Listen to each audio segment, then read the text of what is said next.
All right, welcome back to another segment of Hockey Talk in the Desert Southwest. We've got Paige Burnell with me, the State Press beat reporter for Arizona State. Paige, welcome back to the show. Thanks for having me, Scott. Welcome to Vegas. No, I'm really glad to be here. This has been fun so far.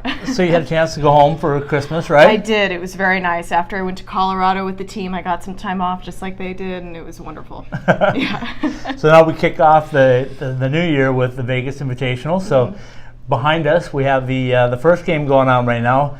What's your thoughts on the first game? I know you just walked into the arena, but tell me what you expected between Boston College and Michigan Tech. I expected what we saw from them in the beginning of the game with Michigan Tech really putting it to Boston. I mean, they were winning 3-0, but I didn't expect a comeback, and I'm really interested to see now. This has become a really even game. Boston kind of took a long time to warm up, but I'm liking what I'm seeing from them. Now we're seeing a little battle of penalties and power plays and penalty kills. So Michigan Tech took advantage in the first period, and now Boston College taking advantage in the second period. But the game we're all interested in is coming up at 8:30, right? So tell me a little bit about the Sun Devils and what you think is going to happen tonight. Well, the key for the Sun Devils for me is them getting a really good start early on. When you see them, they're trailing after the second period. They're 0-10-0. That's not a good stat. That's really not good at all. And so they need to have a good start. That's been their issue, especially on Friday nights. They've had 3 Friday night losses in a row, and they need to reprimand that. So when we talk about the Sun Devils, obviously we go back to the goaltender and Joey Decord. That's where it all starts, right? Yes. Tell me what you think of Joey and what he's going to be able to do tonight as opposed to what he's done in the past. Joey has been doing extremely well. He really got his bearings after Nebraska, and he's just been on a roll for the majority of the season. That game that you saw in Pittsburgh, the 6-0 loss, Joey, that really was not his fault, I heard. Right. The team really just had a lot of defensive breakdowns, and so I think we're going to see a good performance out of Joey tonight, no matter what. You know, when you look at Joey, and I know him and Coach Powers have a little heart-to-heart on the ice on Tuesday afternoon or Tuesday morning at practice, but sometimes I think he can get overwhelmed with shots. He's seen a lot of shots the first part of the season, so what's your opinion on what you think? Is he like a lot of those shots like that, or would you like to see it calm down just a little? I mean, Joey says that he likes to get all the practice that he can, but it would be good if the team did get less shots on net. You see, they have about a 28-shot average game, but they're letting their opponents get almost 38 shots per game, and that's where you see the issues there. You want to keep those shots even.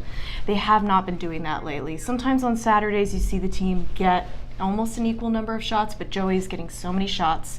It's hard for any goaltender to be put in that situation because, you know, no matter what, one's going to go in if you get enough in there. Yeah, it's just a matter of time, right? So we look at their offensive output too. That's the area they've been struggling at most of the season.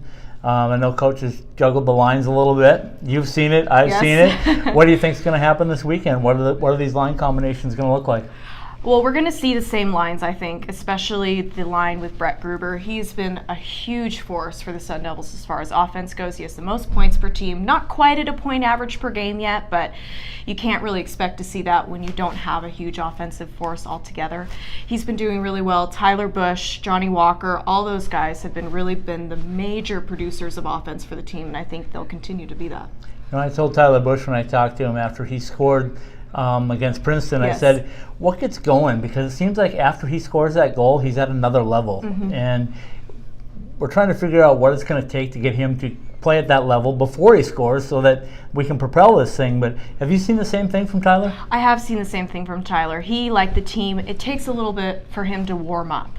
But Tyler is that person that Coach Powers wants to groom into his next top centerman. Tyler is that guy. He has the ability. He has a huge amount of skill. He's a very talented player, and I feel like if he really gets in a groove and gets multiple goals in a game, or he really starts scoring a goal per game, he will get really, really consistent. So we're awfully looking at that as young as the Sun Devils are, and now they're maturing. I said early in the year if they could hang in there about 500 at this time of the year, we'd be probably in for a surprise in January. A whole bunch of games coming up, starting with this one that will be in the proximity of Tempe, right? Yes. So it means less travel and hopefully more wins? I hope so. The team, they love playing at Oceanside. You know, it is their youth arena. It's not the best arena in the world, but they love it. And other teams hate playing there because of the low ceilings and the different dimensions. I want to see them win a lot more. I mean, I would like to see them really get consistently going with at least winning one per series and maybe getting a surprise win. UMass Lowell hasn't been doing as well as everyone thought they would be doing this year, so I'd really like them to see them get that home series win against them. Now I get to put you on the spot. Who do you want them to play tomorrow night, win or lose? I want them to play Boston College. See, I have a cousin. He went to Boston College, huge hockey fan. Actually, has done a lot of goaltending in his life, so I do want that matchup. That's my personal bias, and I do believe that Michigan Tech is going to win this one. They have been the better team tonight, and I think that's how it's going to go. So, what do you think with Northern Michigan? Are we matching up well with them? In some ways, as far as shots go, yes, but Northern Michigan is very good at limiting their opponents to shots, and that's an issue for ASU, even with teams that aren't as good at that. Michigan is over 500. They are 11-9-2. That's really good, much better than the Sun Devils right now. They've played some very difficult teams. They're in a very good conference. But if the Sun Devils keep this to, a lower game, they do well at the start, this could be a very tight game, and they could pull it off. Well, that would be something new to get a win on Friday. And you know what? We talk about checking off things on the boxes, right? We're looking for that home sweep yet. We haven't got that. We're looking for a tournament title. We haven't got that yet. We don't have a conference, so we can't win that. Very true. And we can't get into the pairwise unless we play really, really well. Yeah.